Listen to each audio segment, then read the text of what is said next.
Welcome to Friday 15, everyone, with Master B2B. My name is Brian Beck. I'm here with Andy Hoare. Again on Friday. What an action-packed week it was, Andy. Welcome. We got some good stuff coming today. We're talking all about Amazon. Welcome, everyone, to Friday 15. We got some news about Amazon this week, which is really interesting and exciting. We're going to dive into that in just a minute. But, Andy, I'm excited about some breaking news, which of course is all about Amazon. Yeah, but Brian, wait, you messed up. We have some other breaking news. What's the other breaking news? What's the other guy look like? What other guy? Your nose. Oh, my nose. Yes. Well, for those of you on the podcast, you can't see my nose, but I got smacked by a volleyball last weekend. My wife and I like to play volleyball. I'm 52, and for some reason we decided we want to play against high school volleyball players who like to hit the ball really, really hard. And so it took me. You tell me they were all girls, though? Oh, shut up! It's all good. Yeah, by the way, girls can hit the ball really hard too. Yeah, they can. They can for sure. That would have been just as much or worse damage as some of the women we play with hit me, but 6 feet away, buddy. It was not good. Anyway, it's fine. So recovered, luckily didn't break. But yes, so our breaking news, I'm going to go back to our breaking news. I flipped here. Andy, you see this. Amazon could be held responsible for third-party products sold on its platform.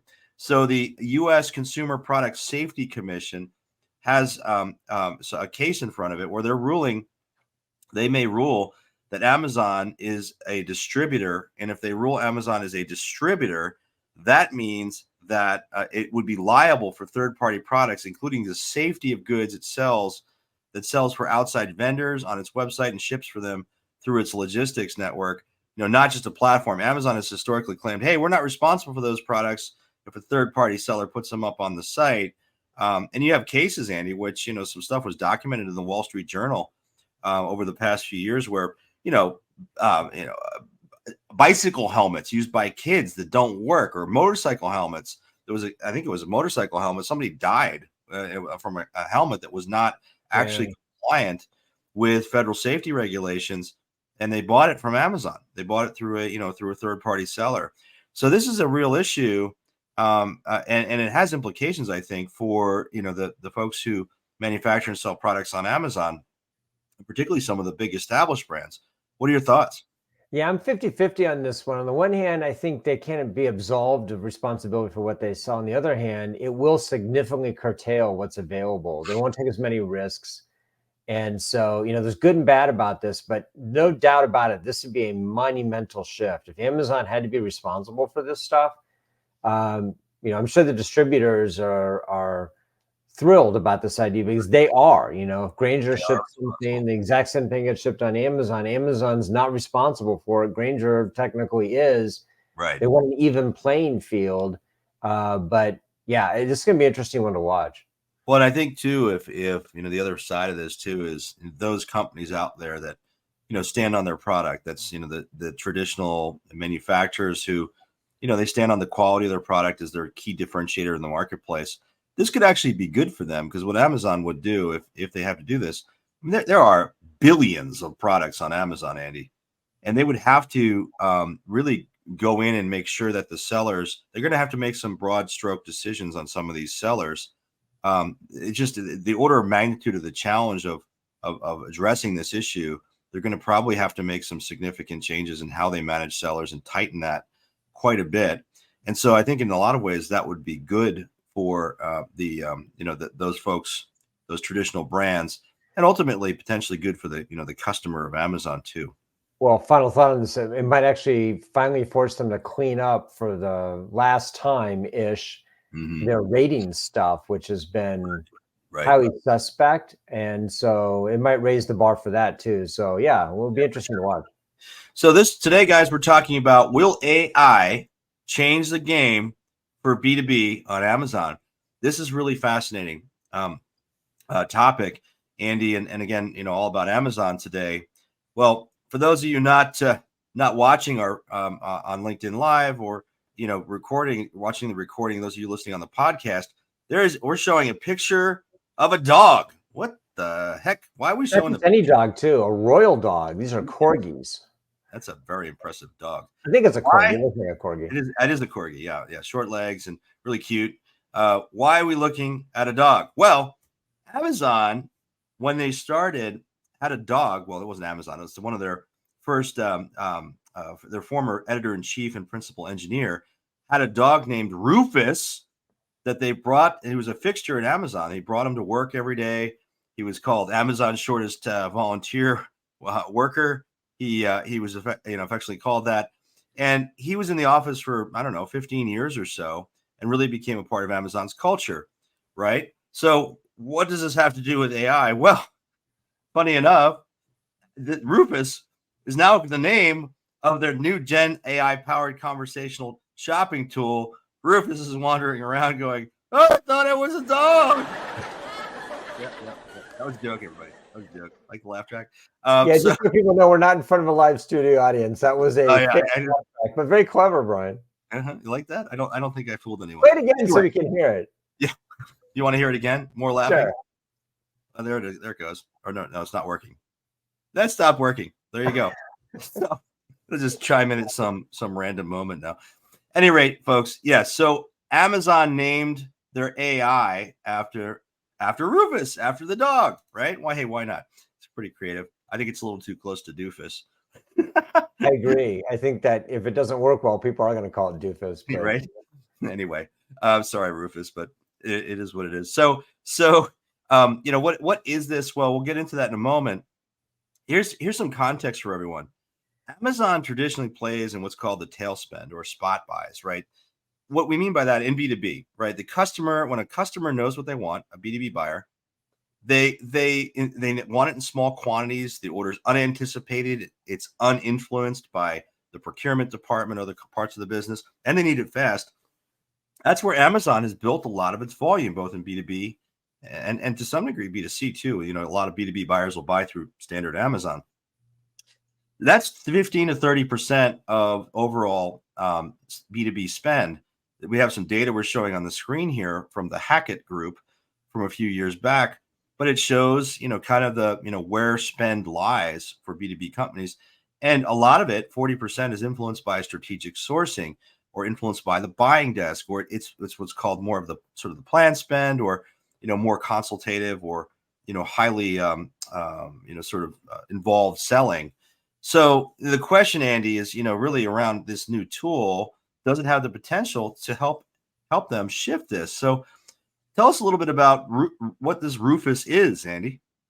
Well, in the tradition of ChatGPT and Bard and the others, now Amazon has its version, maybe a little late to the game, as a matter of fact, but it's a Gen AI-based product finding tool that's been trained on Amazon's product catalog, its reviews, information, etc., that allows shoppers in B2C, buyers in B2B to ask contextual questions now, conversational commerce, as they called it a couple of years ago.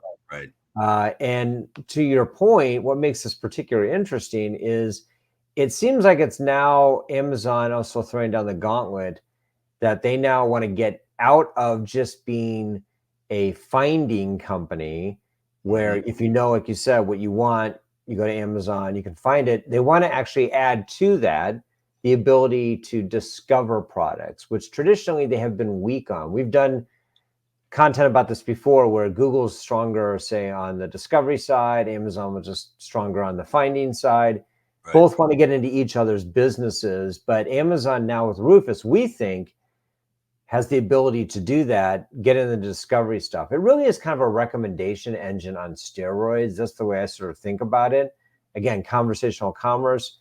And there's a significant opportunity here for Amazon on the advertising side in B2B. This is the part that has been sort of flown below the radar, I think, with a lot of people. In the last couple of years, Amazon has dramatically increased its revenue associated with advertising. So once you reach critical mass, not only can you make money off of selling people stuff, you can make money off of sponsoring sales of things, because now you control the buy box. And so Rufus could do this. And we found an example of this. So I was just thinking in preparation for this, what if Rufus was looking for a coffee drip maker. And so there was an example of that where somebody asked Rufus, what's the best drip coffee maker out there? And Rufus instantly replied with Mr. Coffee, showed a picture, an image of it, and recommended it, right? Yeah. Well, I thought, what if I ask Alexa? So last night I asked Alexa, and Alexa says, are you shopping? I said, yes. And said, the top rated coffee maker by ratings is, and it listed the name of some Italian coffee drip maker. Yeah. Interesting that Alexa seemed to be more objective and unbiased about it, whereas it feels like, at least in the outset here, Rufus was pushing a sponsored product. Well, I think we've seen precedent for this too, Andy, in Amazon. I mean, clearly, as you look at their most recent earnings report, just came out this week, there's advertising is a key area for Amazon. And I think they're thinking about ways to monetize this. So it's going to be a fine line, to truly deliver this contextual, quote unquote, unbiased. But I mean, are traditional sales processes unbiased, Andy? No. So, maybe that's okay. And maybe that's, part of what the AI is going to capture is that. And by the way, Amazon collects so much information, behavioral data, obviously purchase data, but even think about, things like Amazon Prime Video and, other behavioral signals that they can collect. They have an advantage on this kind of conversational commerce, quote unquote, like we would talk about it 5 years ago. But, this sort of next generation moving up the funnel, getting into more of the more difficult and complex sales, they have an advantage versus really anybody, because even over a Google, certainly over a ChatGPT or they're going to have to establish something though. In B2C, hey, if they say the coffee drip maker I don't like it, so what, right? Yeah. But if you're a B2B company and they recommend a product that's sponsored that isn't actually the highest quality product, to your point earlier, maybe a knockoff from Asia, for example, if they're not, responsible for what they're selling, and it breaks a machine or you get fired, that's a whole nother level. So trust is really key. So Amazon's going to have to demonstrate that Rufus is a trustworthy advisor. That's right. And then you get back into the first part of our session today, talking about being now held responsible for or liable for third-party product. So yes, you're absolutely right. B2B has a lot of implications. We're showing on the screen a couple of examples of Rufus in action here. It's actually, and you made this point, it's not integrated into the search experience. It's actually a sidebar kind of, application. So it's not they're not forcing customers to use this, at least not today. But, is this pickleball paddle good for beginners? Provide some back and forth. What are the best toys for a dinosaur obsessed 5-year-old? These questions being put into this AI tool are contextual. And there's lots of other examples. What do I need for cold weather golf, or what to consider when detailing my car at home? I mean, these are questions that aren't, hey, find me that, this product with this SKU number. So that what it begs the question, I pulled up an article from a few years ago from Inc. magazine, Andy, that says 3 reasons why artificial intelligence will never replace sales jobs. That was, and what was interesting, Andy, this is, a few years back, and they were citing your research when you're at Forrester about, the death of a salesman, a B2B salesman. And this is a quote from the article. I'll read it for our podcast listeners. While some purely transactional sales positions move to the way self-serve model, jobs that involve high consideration products through a complex sales process will be enhanced, not replaced by AI. That's what they talked about. But as far as what we're talking about here, though, is AI, really helping with that more complex sales process potentially. Is it there yet? No. But is it going to get there with this Amazon, piece? And is this, in fact, the beginning truly of the death of a B2B salesman, Andy, as you predicted 10 years ago or whenever that was? So that, it's interesting because we keep going back to this death of a salesman research. I keep seeing it everywhere that you did because, I think it was prescient. Well, I remember when I was writing the research in 2015, I had no idea that we were going to have AI or a pandemic or any of that stuff, right? I mean, we sort of knew AI, but it seemed like science fiction at the time. But it didn't take a genius to figure out, as software gets more sophisticated, recommendation engines were getting better.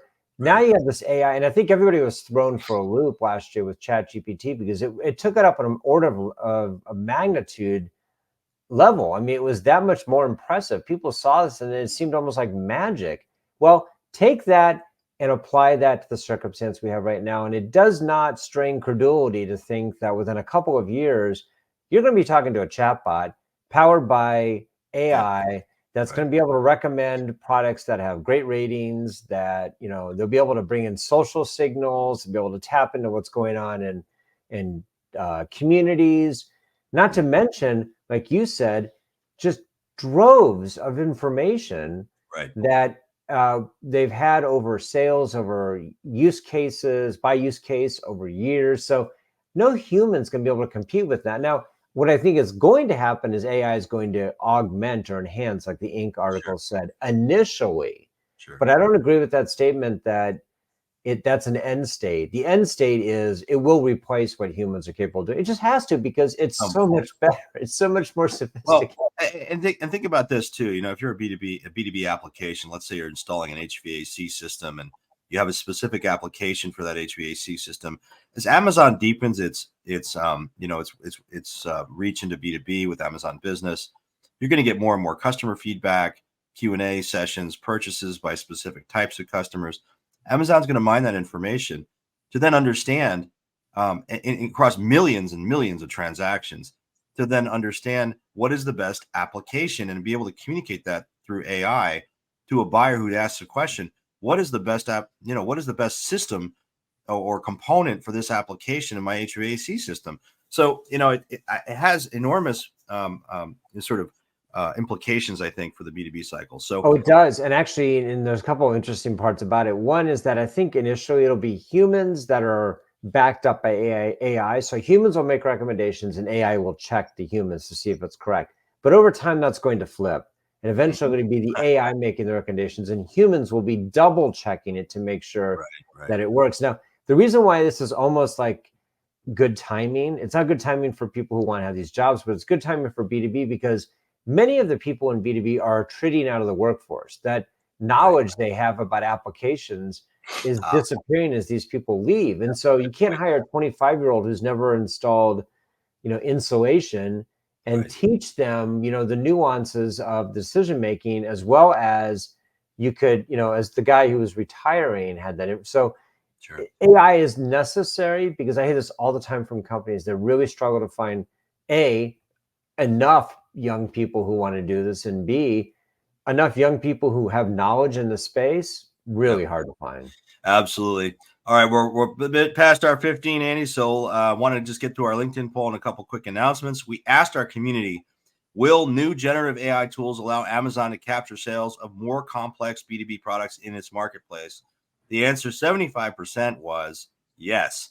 So, clearly the community agrees that at least to some degree, this is going to impact Amazon's ability to climb up the funnel into some of those other categories of spend we talked about earlier. You can't go back in history, but would have been interesting as a thought experiment if we'd asked this question a year ago, what the number would have been, and it probably would have been much lower. But a year later of ChatGPT and Bard, et cetera, has changed the way people perceive this.